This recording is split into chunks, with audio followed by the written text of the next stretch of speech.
এবার আমরা প্রবেশ করব দ্বিতীয় পর্যায়ে। প্রথমে মাতৃ আবাহনের পরে আমাদের পাঠ ও আলোচনা। Synthesis of Yoga written by Shri Aurobindo.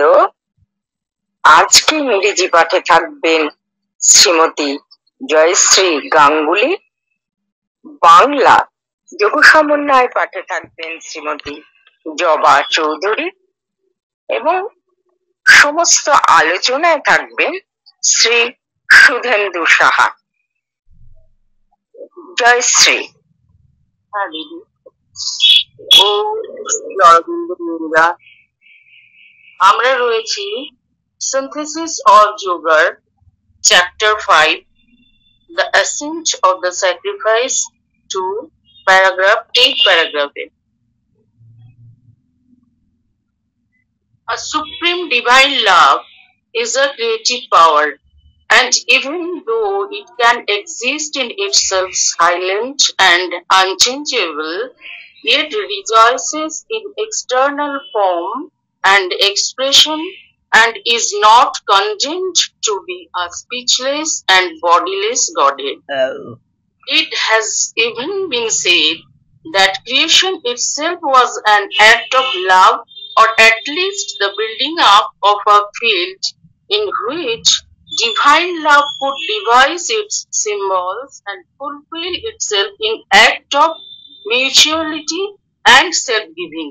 And if not the initial nature of creation, this may well be its ultimate object and motive. It does not so appear now, because even if a divine love is there in the world upholding all this evolution of creatures, yet the stuff of life and its action is made up of an egoistic formation, a division, a struggle of life and consciousness to exist and survive in an apparently indifferent, inclement or even hostile world of inanimate and inconscient matter. In the confusion and obscurity of this struggle, all are thrown against each other with a will in each to assert its own existence first and foremost, and only secondarily to assert itself in others, and very partially for others. For even man's altruism remains essentially egoistic and must be so till the soul finds the secret of the divine oneness. It is to discover that at its supreme source, to bring it from within, and to radiate it out up to the extreme confines of life, that is turned the effort of the yoga. All action, all creation must be turned into form, a symbol of the cult, the adoration, the sacrifice. It must carry something that makes it bear in it the stamp of a dedication, a reception and translation of the divine consciousness, a service of the beloved, a self-giving, a surrender. This has to be done wherever possible in the outward body and form of the act. It must be done always in its inward emotion and an intensity that shows it to be an outflow from the soul towards the eternal.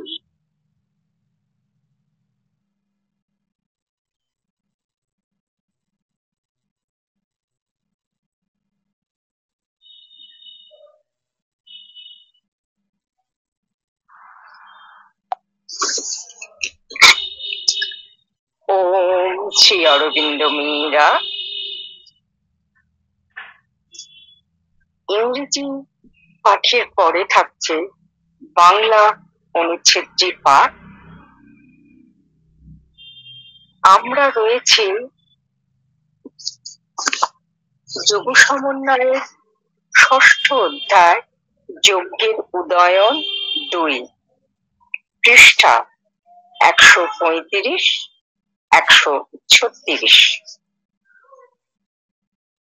পরম দিব্য প্রেম এক সৃজনী শক্তি, এবং যদিও এই শক্তি স্বরূপে নীরব ও অপরিবর্তনীয় থাকতে পারে, তবু বাহ্য রূপ ও বহিঃপ্রকাশের মধ্যেই তার আনন্দ, নির্বাক ও নিরাকার দেবতা থাকতে সে বাধ্য নয়। এমনকি কথাও বলা হয়েছে যে সৃষ্টি প্রেমেরই এক কর্ম, বা অন্তত পক্ষে এমন এক ক্ষেত্র গঠন যার মধ্যে দিব্য প্রেম নিজের বিভিন্ন সব প্রতীক উদ্ভাবন করে নিজেকে সার্থক করতে সক্ষম, পারস্পরিক সহযোগিতা ও আত্মদানের কাজে। আর যদি এটি সৃষ্টির প্রাথমিক প্রকৃতি নাও হয়, তাহলেও এটি তার চরম উদ্দেশ্য ও প্রেরণা।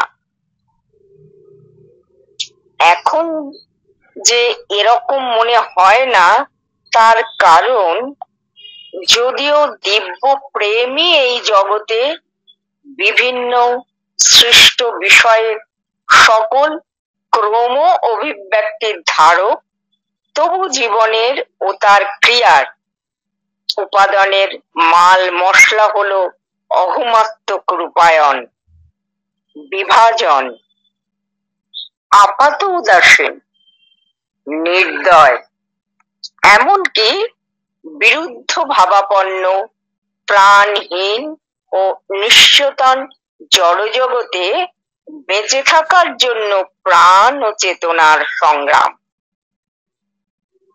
এই সংগ্রামের বিশৃঙ্খলা ও অন্ধকারের মাঝে সকলেই নিক্ষিপ্ত হয় পরস্পরের বিরুদ্ধে। প্রত্যেকেরই সংকল্প প্রথমত ও প্রধানত নিজের জীবন প্রতিষ্ঠিত করা, আর শুধু অনুষঙ্গক্রমে নিজেকে প্রতিষ্ঠিত করা, অপরের মধ্যে এবং খুবই আংশিকভাবে অপরের জন্য। কেননা এমনকি মানুষের পরার্থপরতাও মূলত অহমাত্মক থাকে, আর তা এরকম থাকতে বাধ্য যতদিন না অন্তঃপুরুষ খুঁজে পায় দিব্য একত্বের রহস্য। এই রহস্যকে তার পরম উৎসে আবিষ্কার করা, ভিতর থেকে আনা ও জীবনের শেষ প্রান্ত পর্যন্ত তা বিকিরণ করা, এই হলো যোগ সাধনার সাধ্য। সকল ক্রিয়া, সকল সৃষ্টিকে পরিণত করা যায় ধর্মানুষ্ঠানের, পূজার, যজ্ঞের এক রূপে, এক প্রতীকে। এতে এমন কিছু থাকা চাই যার জন্যে তাতে এই ছাপ পড়ে যে এ হলো নিবেদন, দিব্য চেতনার গ্রহণ ও রূপায়ণ, পরম প্রেমাস্পদের সেবা, আত্মদান, সমর্পণ। যেখানে সম্ভব সেখানেই করা চাই কর্মের বাহ্য দেহ ও রূপে, আর সর্বদাই তা করা চাই অন্তর্মুখী ভাবাবেগ ও প্রখরতায়, যা থেকে বোঝাবে যে সনাতনের উদ্দেশ্যে অন্তঃপুরুষ থেকে বহিঃপ্রবাহ এটি। শুভেন্দু।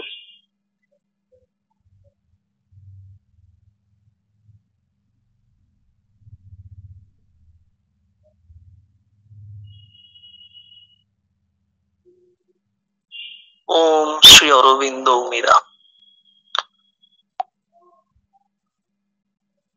উপস্থিত সবাইকে শিক্ষক শিক্ষিকা রূপে, গুরু রূপে প্রণাম নিবেদন করি। আজ 5ই সেপ্টেম্বর, অদ্ভুত ভাবেই দুই গুরুর জন্মদিন।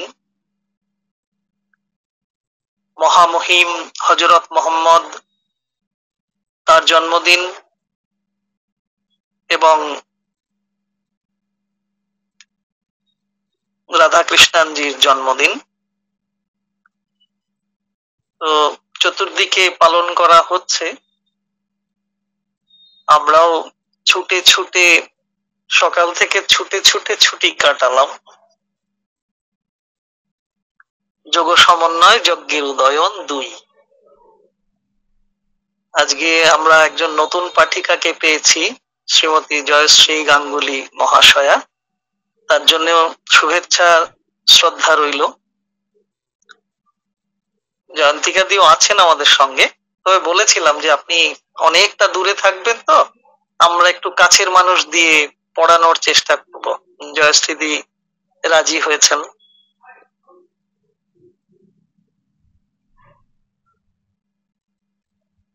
যে অংশ পড়া হলো, আমি প্রতিদিনই বলি যে অনুচ্ছেদ গুলি পড়া হয় ভীষণ কঠিন, দুরূহ, সাধারণ জীবনের সঙ্গে জড়িয়ে আছে, তো ভীষণ দুরূহই মনে হয়। এবং তা নিয়ে যে আলোচনা করা, জবাদি প্রতিবারই বলেন সবটুকুর আলোচনা সুধেন্দু, তো সবটুকু নয়, আংশিকও ধরতে পারবো না, যতটা পারা যায় ওই ব্যক্তি অহংকারের প্রকাশ ঘটানো বলার মধ্য দিয়ে। তবু এটুকু বলি যে ওই মায়ের কথায় সকলেই স্বপ্ন দেখেন, নীরবেই দেখেন, তবে সেই স্বপ্ন দেখা হয় ভবিষ্যৎ গড়ার জন্য। ভবিষ্যতের পূর্ণতা নির্ভর করে স্বপ্ন দেখার উপর। মা স্পষ্টতই এ বিষয়ে আলোচনা রেখেছেন। আমরা স্বপ্ন দেখি, দেখতে চাই, এবং সেই স্বপ্ন যা আমরা দেখি বা দেখতে চাই, তা প্রেমময় ঈশ্বরের পরম আদরে এক এক করে কুসুমিত হতে থাকে আমাদের জীবনে। কোনো কিছুই অপূরিত থাকে না। প্রকৃত আনুগত্য যা পায়, তার মধ্যেই পূর্ণতার সূর্যোদয় দেখে।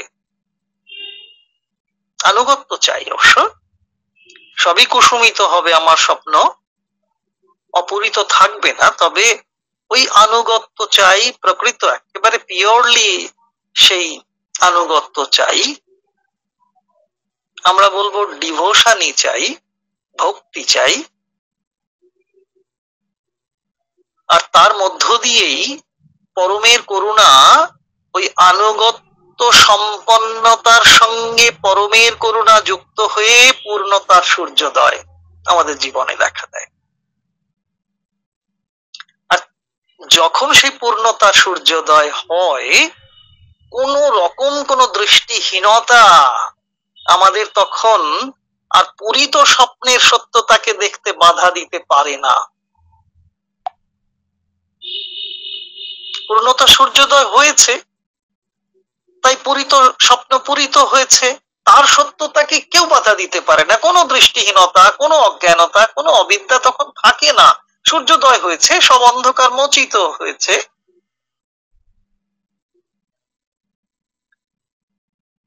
তাই তো যে পরমময়ের প্রেম এক অসম্ভব সৃজনী শক্তির উদ্গাতা, উৎসধারা, তার বহমান স্রোতধারা অসৃষ্টি এবং ঊষর প্রান্তরকেও উর্বর করে তোলে। নিজে তিনি নীরব থাকেন, অপরিবর্তিত থাকেন, সেটি সেটি সেটি সেটি তার তার পূর্ণতার মহত্ব, তিনি স্রষ্টা, তিনি অবিচল, তবু তার প্রকাশে প্রচারে দিক থেকে দিগন্তর আনন্দের আলোকে উদ্ভাসিত হয়, হতে থাকে। নানান সৃষ্টিধারার প্রকাশে জগৎময়তায় সৌন্দর্য বিকশিত হয়, প্রকাশিত হয়। সেই বিকাশ আসলে অন্তরের, প্রকাশ বাহিরের। উভয়ের সৃষ্টিধারার প্রাচুর্যে পরমময় নিজেকে ফুটিয়ে তোলেন। তিনি আমার অন্তরে বিকশিত হন আর বাহিরে প্রকাশিত হন। এই অন্তরের বিকাশ এবং বাহিরের প্রকাশ, এই উভয় ধারা মিলিত হয়ে তার সৃষ্টি যথাযথ রূপ পায়। তিনি নিজেকে ফুটিয়ে তোলেন আমার মধ্যে, অন্তরে বাহিরে। সাধক সাধিকা ইন্দ্রিয় গ্রাহ্যতায় যা কিছু লক্ষ্য করেন, অনুভব করেন, তাতে কোনো অপ্রকাশ তখন আর থাকে না। পরমময়ের সৃষ্টিধারা অনুভব করতে থাকেন ভক্ত, সাধক, সাধিকা।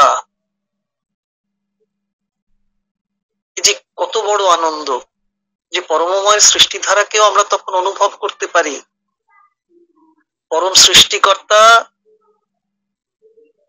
পরম সৃষ্টিকর্তা পাখির কলকাকলি, পাতার মর্মর, ঝর্ণার শৃঙ্খলাহীন শৃঙ্খলিত মন্দ্রতায় নতুন এক উদ্দীপনা নিয়ে আসেন। শব্দের নিঃশব্দতা এবং নিঃশব্দ গভীরতার মধ্যকার শব্দময়তা রূঢ় বাস্তব জীবনকেও কি বলবো, একমুখী অন্তর্মুখীনতা এনে দেয়। সেই অন্তর্মুখীনতা কখনো কেন তা বলবো, কেন বলবো যে সেই অন্তর্মুখীনতা কখনো নয় বলবো না, বলবো বরং বলা ভালো যে সেই অন্তর্মুখীনতা কখনো কখনো আমাদের নির্জন করে দেয়। একাবোধ, একাত্ম নয়, একা একা ভাব, কেউ আমার সঙ্গে নেই, একাবোধ এনে দেয়। ওই যে অন্তর্মুখীনতা, সেই অন্তর্মুখীনতা আমাকে অনেক সময় নির্জন করে, আমি লোনলিনেস ফিল করি। কিন্তু মা বলে দিয়েছেন তুমি কখনো একা নও। আসলে তখন আমরা মোটেই একা নই। পরম প্রেমময় কারুণিক আমাদের পাশে থেকে সহায়তা করেন, ঠিক পথ দেখিয়ে দেন। আমরা কখনোই ভুলবো না যে আমরা কখনো একা নই। তিনি সবসময় আমার পাশে থেকে সহায়তা করছেন, দেশনা দিচ্ছেন, পথ দেখিয়ে দিচ্ছেন। যারা আমাদের একটি বর্ণ শেখাচ্ছেন, তাদের পদপ্রান্তে তো পৌঁছতে পারি না, অথচ দূরে বা কাছে তারা রয়েছেন। তাদের সকলের জন্যই প্রণিপাত। প্রতিটি মানুষের মধ্যেই আছে আকুতি, আছে অস্পৃহা, আছে অভিপ্সা। দিব্য প্রেমের করুণাধারা নেমে এসে জড়বোধে আনে উন্মিলন। জড়বোধের যে জাগতিকতার যে স্তব্ধতা, তাকে উন্মিলিত করে দিব্য প্রেমের করুণা। প্রেরণা দেয়, দীপন দেয়, জেগে ওঠার উদ্দীপনা জাগে আমাদের মধ্যে। আমরা একটু নজর দিলেই খেয়াল করি, প্রথমে দেখতে পাই বাহিরের আকাঙ্ক্ষা,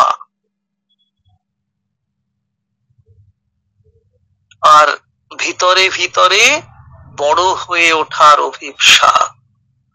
তাই দ্য হিউম্যান অ্যাসপিরেশন, নচিকেতার অভিপ্সা, মানবের আস্পৃহা, সবসময় সেটা বোধ হয় আকাঙ্ক্ষা নয়, বাহিরের আকাঙ্ক্ষা হতে পারে, আকাঙ্ক্ষা বাহিরের, ভিতরের অভিপ্সা। মা কথায় কথায় কথায় কথায় ওই যে মায়ের রচনা বলি দ্বিতীয় খণ্ড, হ্যাঁ দ্বিতীয় খণ্ডে এরকম বলতে গিয়ে বোধহয় বলেছিলেন, ওই বাহা সাহেবের কথা বলতে গিয়ে, আব্দুল বাহার কথা বলতে গিয়ে বলেছেন এরকম কথা যে তিনি একজন প্রৌঢ় প্রাজ্ঞের কথা বলেছেন। সেই প্রাজ্ঞ ব্যক্তি মানুষদের এক একটি আকরিকের সঙ্গে তুলনা করেছেন, তুলনা করতেন, এবং তিনি এও বলেছেন যে সব আকরিক একই মানের না হলেও সকলের মধ্যেই আছে সোনা। আকরিকের মান এক না হলেও তাদের মধ্যে ভিতরে একটি সোনা আছে, মা বলে দিচ্ছেন, আমাদের জন্য বলছেন। আব্দুল বাহার বর্ণনা দিতে গিয়ে আমাদের বলছেন মা এরকম কথাটা,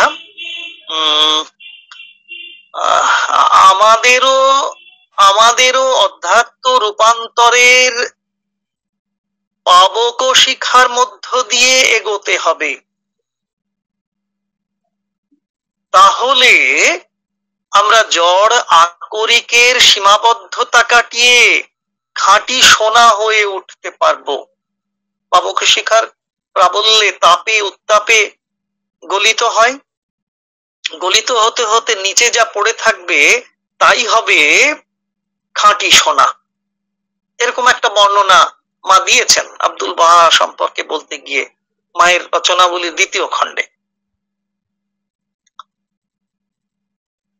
আজকের এই যে দিন, এই শিক্ষক তথা গুরু দিবসে আমাদের চাহিদা আছে, পার্থিব চাহিদাও তো থাকে। কি সেই চাহিদা?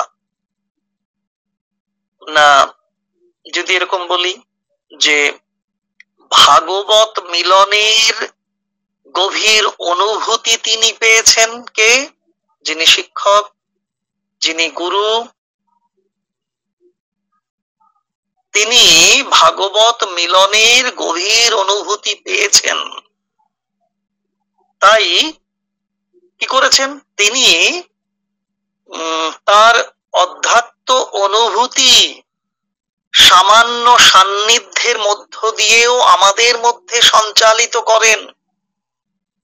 মায়ের কথা মা বর্ণনা দিচ্ছেন, সেই কথাই একটু আমার মতো করে বলার চেষ্টা করছি। যে গুরু তিনি, যার জীবনে ভাগবত মিলনের গভীর অনুভূতি এসেছে, তিনি কি করছেন? আমরা তার পদপ্রান্তে বসছি, খানিকটা সময় হয়তো সান্নিধ্য পাচ্ছি, তাতেই তার অধ্যাত্ম অনুভূতি আমার মধ্যে জারিত হচ্ছে, সঞ্চালিত হচ্ছে এবং সঞ্চারিত হচ্ছে। গুরুর সাথে, শ্রী গুরুর সাথে, শিক্ষকের সাথে, পিতার সাথে, মাতার সাথে সম্মিলন অত্যন্ত প্রয়োজন। শ্রী অরবিন্দ থটস অ্যান্ড অ্যাফোরিজমে বন্ধু সখা এরকম রূপে শ্রী ভগবানকে 7টি রূপে দেখিয়েছেন। গুরু হিসেবে আমরা পঞ্চগুরু আমরা জানি, 5 রকমের গুরু, এরকম প্রথা আমরা তো একটু আধটু পড়েছি, জেনেছি। তো আমাদেরও গুরু বা শ্রীগুরু যেভাবে বলবো, শিক্ষক, পিতা, মাতা, তাদের সাথে আমাদের সম্মিলন প্রয়োজন। না হলে তাদের সঙ্গে যে অধ্যাত্ম অনুভূতি, তাদের সঙ্গে মিলিত না হলে, তাদের সান্নিধ্যে না গেলে তা তো আমার মধ্যে সঞ্চারিত হবে না। তাই তাদের সঙ্গে আমাদের সম্মিলন অত্যন্ত প্রয়োজন, মা বলছেন। এবং আরো বলছেন, অন্তত মানস সম্মিলন যাতে করা যেতে পারে তাও দেখো বাছা। তাহলে আর কোনো বিষাদ আমাদের চলার পথকে বিঘ্নিত করতে পারবে না। বিষাদ এসে তো আমাদের বিষণ্ণ করে, আর সেই বিষণ্ণতা আমাদের প্রভাবিত করে বলেই তো আমরা পথ চলায় বিঘ্ন আসে। তাহলে সেই সম্মিলন আমাদের করতে হবে, তার সান্নিধ্যে যেতে হবে, তবে তো সেই অধ্যাত্ম রস, অধ্যাত্ম প্রসাদম যা বলি তা আমাদের মধ্যে সঞ্চারিত। প্রতিদিন সকালে মা একদম মায়ের কথাগুলো আমি ঘুরিয়ে ফিরিয়ে বলছি আমার মতো করে। ওই 2য় খণ্ড আপনারা দেখবেন।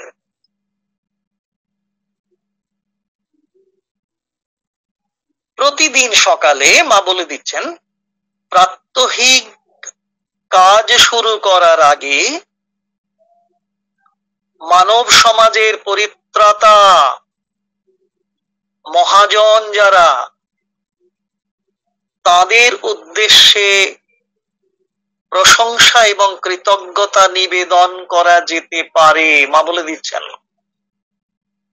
তাহলে মানব জগতের, মানব সমাজের, মানব জীবনের যারা পরিত্রাতা মহাজন, উদ্ধারকারী, তাদের প্রশংসা দিয়ে কৃতজ্ঞতা নিবেদন করে আমাদের সকাল শুরু করা, অন্যান্য কাজ শুরু করার আগে।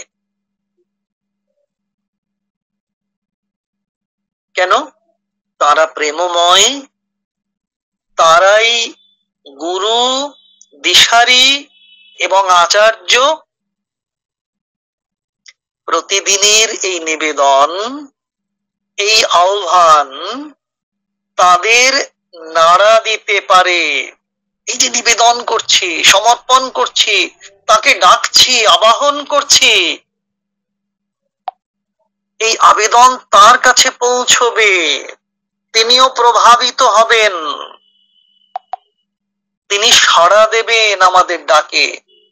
তাই মা বলে দিচ্ছেন না, তোমার ডাক যদি আন্তরিক হয়, প্রকৃত হয়, তাহলে তার উত্তর তুমি পাবেই, সাড়া তুমি পাবেই।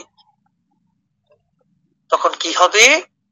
তারা সাড়া দেবেন, তাদের আলো নেমে আসবে বা উদ্বোধিত হবে বা সঞ্চারিত হবে, যেভাবেই আমরা বুঝি।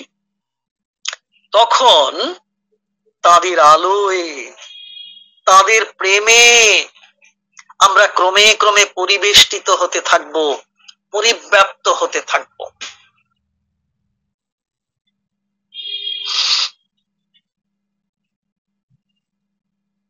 অথচ এই যে সম্ভাবনার কথা মা বলে দিচ্ছেন, তারই প্রেমে আমরা ক্রমে ক্রমে পরিবেষ্টিত হতে থাকবো, পরিব্যাপ্ত হতে পারবো, অথচ পরমের সাথে সম্মিলিত হতে পারছি না। তিনি পরম, অথচ তার প্রতি আমার সানুরাগ প্রশংসা নেই, কৃতজ্ঞতা জ্ঞাপন নেই। কেন? নমনীয়তা নেই, দীন হয়ে তার পদপ্রান্তে প্রণত হওয়ার প্রবণতা আসছে না। কেন?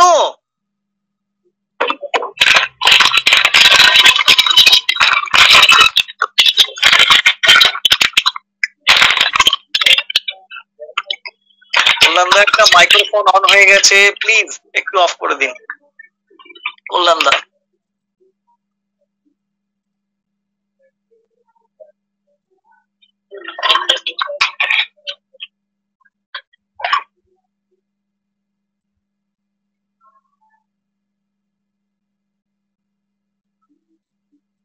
কেন দিয়ে করছিলাম না, পদপ্রান্তে প্রণব। তাহলে এই যে অনেকগুলো কেন ঘোরাফেরা করছে, যে আমরা সম্মিলিত হতে পারছি না। তিনি পরম, অথচ আমরা তার সানুরাগ প্রশংসা করতে পারছি না। অনেকগুলো কেন ঘোরাফেরা করছে। কি ক্ষেত্র ধরে? আমাদের দেহ, আমাদের প্রাণ, আমাদের মনের বৃত্তি এবং প্রবৃত্তির বলয়ে অনেকগুলো কেন ঘুরছে। আসলে দেহের আছে অনমনীয়তা, প্রাণের আছে অধিকতর, যতটুকু আবেগ দরকার তার চেয়ে বেশি ধরনের আবেগ। আর আছে কি? মনের আছে অতি বুদ্ধি প্রিয়তা। এগুলো কি করে না, আমাদেরকে অহংকারে মদমত্ত করে। দেহের অনমনীয়তা, প্রাণের অধিকতর আবেগ এবং মনের অধিক বুদ্ধি, এগুলো একটা একরকমের অহংকার, আমাদের মদমত্ত করে তোলে। দিব্য প্রেমময় জীবনের গভীরে পৌঁছতে যে পথ চলা, সেই পথ চলায় যে দেরি হয়ে যায়, বোঝা যায়, নিশ্চয়ই করে বোঝা যায়। আমরা আমাদের আন্তর্জীবন অর্থাৎ অর্থাৎ অর্থাৎ সত্যকার জীবন সম্বন্ধে এখনো খুব একটা সচেতন হয়ে উঠতে পারিনি।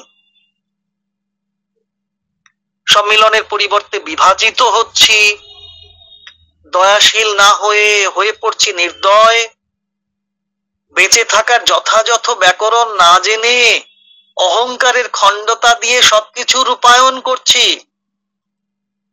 গড়ার চেয়ে ভাঙছি বেশি। জড় জাগতিক জীবনের সব কাজে দেখছি অনুকূল পরিস্থিতির চেয়ে বেশি প্রতিকূলতা। তাই তো যুদ্ধ বিরোধিতা চলছেই। বিরোধিতার এবং বিরোধী পক্ষের চিরকালীন সংগ্রামভর জীবনে আসছে কি? নেমে আসছে অন্ধকার, আসছে বিশৃঙ্খলা। প্রত্যেকেই প্রত্যেকের চেয়ে বড় হওয়ার তাগিদ অনুভব করছে। মানুষের মধ্যে অধিকাংশ, আমাদের প্রবণতা তো লড়াই ওইখানে। প্রত্যেকেই প্রত্যেকের চেয়ে বড় হওয়ার একটা তাগিদ অনুভব করছেন। নিজেকে প্রতিষ্ঠিত করতে চাই, নিজেকে প্রতিষ্ঠিত করতে চাই আমরা। অন্যে প্রতিষ্ঠা পেল কি না সেদিকে তেমন মনোযোগ নেই। আমার প্রাণাবেগ, আমার যে প্রাণাবেগ, প্রাণের আবেগ, তা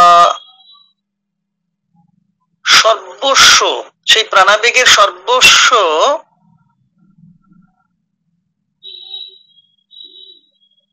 আমার প্রাণাবেগের সর্বস্ব প্রতিষ্ঠা যদি বলি, এরকম শ্রী অরবিন্দ অনুবাদে সেরকমই একটা কথা দেখছি, যে আমার প্রাণাবেগ এবং তার যে সর্বস্ব প্রতিষ্ঠা অন্যে কতটা গ্রহণ করলো সেটা নজর রাখি। অর্থাৎ আমার কথা কতটা অন্যে গ্রহণ করলো নজর রাখি, এটা প্রাণাবেগ। কিন্তু দেখি না যে পরার্থে কতটুকু করলাম, তার দিকে খেয়াল থাকে না। এ তো হতেই হবে। যতদিন আমার অন্তঃপুরুষের সন্ধান না পাচ্ছি, শ্রী অরবিন্দ বলে দিচ্ছেন, যতদিন আমার অন্তঃপুরুষের সন্ধান না পাচ্ছি, তার সঙ্গে মিলিত হতে না পারছি, ততদিন বিচ্ছিন্নতার অভিশাপ স্বরূপ আমাদের অহংকারের আত্মসর্বস্বতা নিয়ে চলতে হবে। পূর্ণরূপে হয়ে উঠতে না পারলে পরার্থপরতাও এনে দেবে এক অহংকার। অহংকারের এক ছদ্ম রূপ তখন পরার্থপরতা। প্রশংসা আর হাততালি বেশ আকর্ষণীয় লাগবে, এমন অনেক সাধক সাধিকা আছেন, আমাদেরও চোখে পড়ে। এখনো দেখি তারা তেমন কিছু বলেন না, মতামত দেন না, এমনকি বিরোধিতামূলক বা ভুল হলেও তারা কোনো মতামত দেন না। তাহলে ব্যাপারটা কি? আসলে তারা অন্তস্থ পুরুষকে চিনেছেন। বাহিরের কোনো বিতর্ক বিভাজনে তারা নেই। অনেক তর্কাতর্কি, অনেক চেঁচামেচির পরে বোঝা যায় কি নিদারুণ বোকামি না করেছি। এরকম ভাবে চলবে, এমন নির্বুদ্ধিতা আমাদের চলতেই থাকে।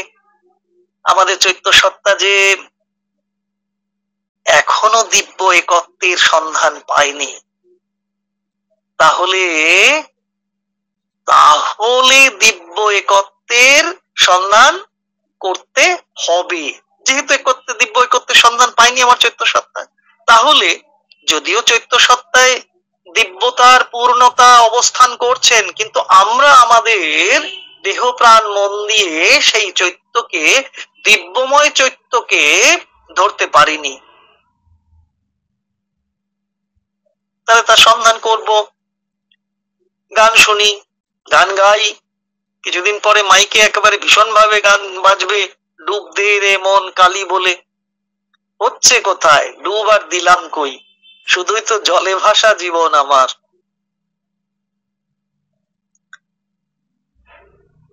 যোগের পথ ধরে চলার সুফল নির্দেশ করছেন আমাদের মাস্টার মশাই শ্রী অরবিন্দ।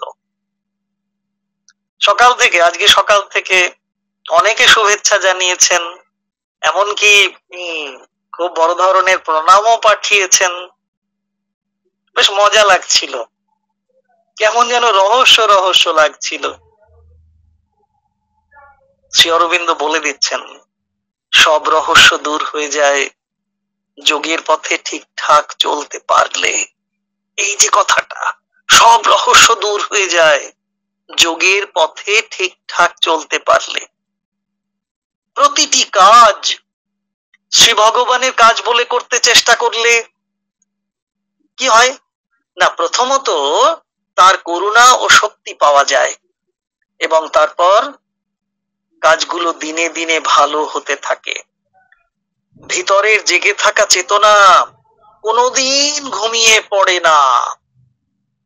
তাকে ধরে বাইরে আনতে যদি পারি, বাইরে তার বিকিরণ লক্ষ্য করা যায়। বাইরের সব কালো ভিতর থেকে আসা আলোয় আলোকিত হয়। মনে পড়ছে রবীন্দ্রনাথ গুরুদেব প্রণাম, তারই গান একটু বলি, অসুরে বলি। আলোয় আলোকময় করে হে এলে আলোর আলো, আমার নয়ন হতে আধার মিলালো মিলালো। সকল আকাশ সকল ধরা আনন্দে হাসিতে ভরা, যেদিক পানে নয়ন মেলি ভালো সবই ভালো। তোমার আলো গাছের পাতায় নাচিয়ে তোলে প্রাণ, তোমার আলো পাখির বাসায় জাগিয়ে তোলে গান।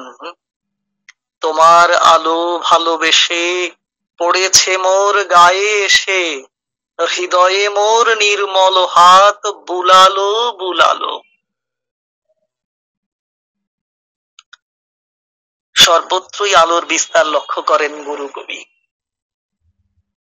সেই আলোতে চোখ মেলতে পারলে বাহ্য জগতের কাজগুলো কি হয়ে ওঠে?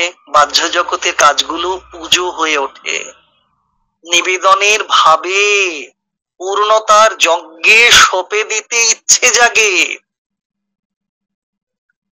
বৈদিক পঞ্চযজ্ঞ তখন পূর্ণতা পায়।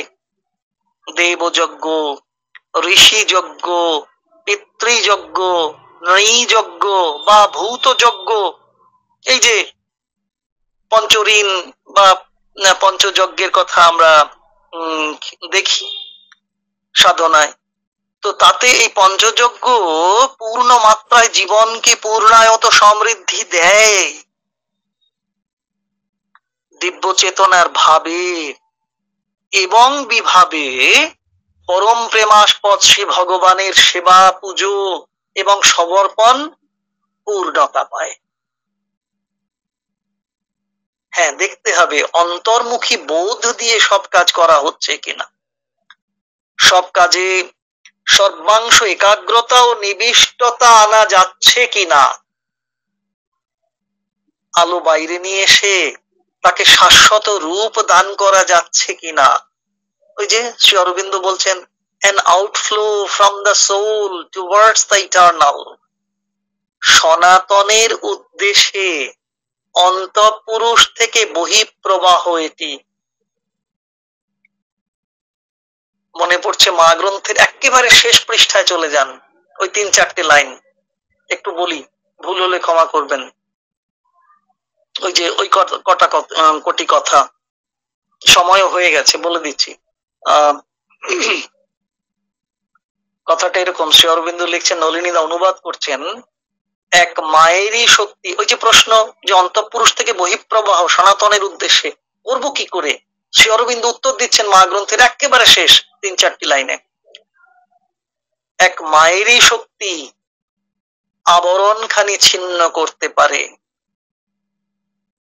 আধারকে গড়ে তুলতে পারে, এই তমিশ্রার, মিথ্যার, মৃত্যুর, বেদনার জগতে নামিয়ে আনতে পারে সত্য জ্যোতি, দিব্য জীবন, অমরের আনন্দ। সবাই আনন্দে থাকুন। জয় মা, জয় শ্রী অরবিন্দ।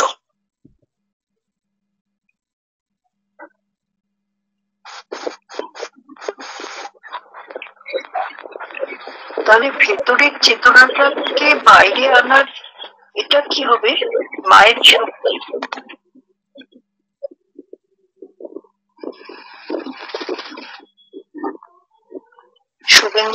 মায়ের শক্তি, ওই জন্যই আমি মা গ্রন্থ থেকে বললাম, এক মায়েরই শক্তি। আমরা হয়তো পারবো না, এক মায়ের কাছে সেই উন্মিলিত হতে পারলে, সেই আবেদন যা রাখতে পারলে, মায়েরই শক্তি আবরণ খানি ছিন্ন করে দেবে।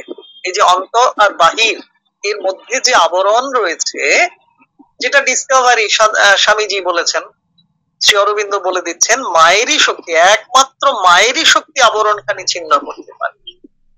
তাহলে সেই মাতা নাহি গতি নাহি আরা, মাকেই ডাক। জয় মা। তার জন্য মানে আস্পৃহাটা করতে হবে, মাকে বুঝতে হবে না? হ্যাঁ নিশ্চয়ই, ধীরে ধীরে নিশ্চয়ই হচ্ছে দিদি, হচ্ছে কিনা। মাকে ডাকতে ডাকতে যে আনন্দটা আমরা কখনো কখনো খুব সামান্য সময়ের জন্য অনুভব করলেও আবরণ তখন ছিন্ন হয়। সব সময় পারি না, আর সেটাই আমাদের দুর্বলতা, ত্রুটি। সেজন্যই বারবার দুর্গাপুজো করতে হয়, আমার ভিতরের অসুরকে নিধন করতে মা উপস্থিত হন। একেবারে নির্মূল হলে তখন তো সবসময় সেই মায়ের আনন্দ।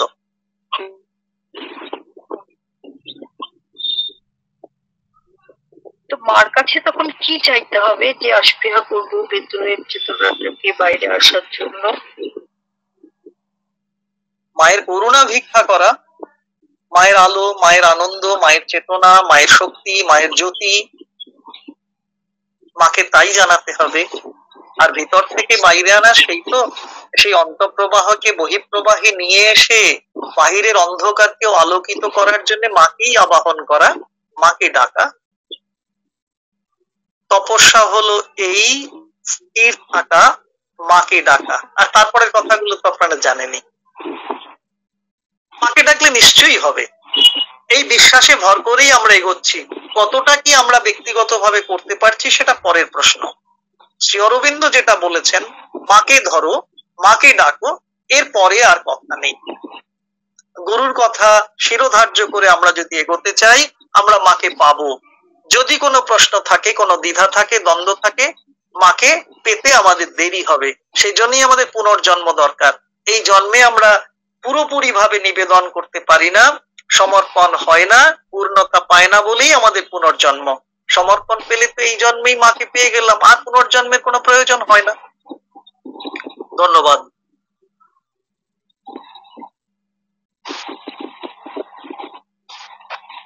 শ্রী মা ও শ্রী অরবিন্দ চরণে প্রণাম ও কৃতজ্ঞতা জানিয়ে শ্রী অরবিন্দ সোসাইটি পূর্ব কলিকাতা দ্বারা পরিবেশিত আজকের এই সান্ধ্য গুগল মিট অনুষ্ঠানে এখানেই বিরতি টানছি।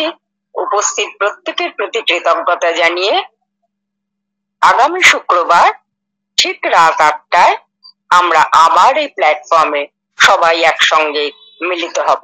সবাই ভালো থাকবেন। শুভরাত্রি।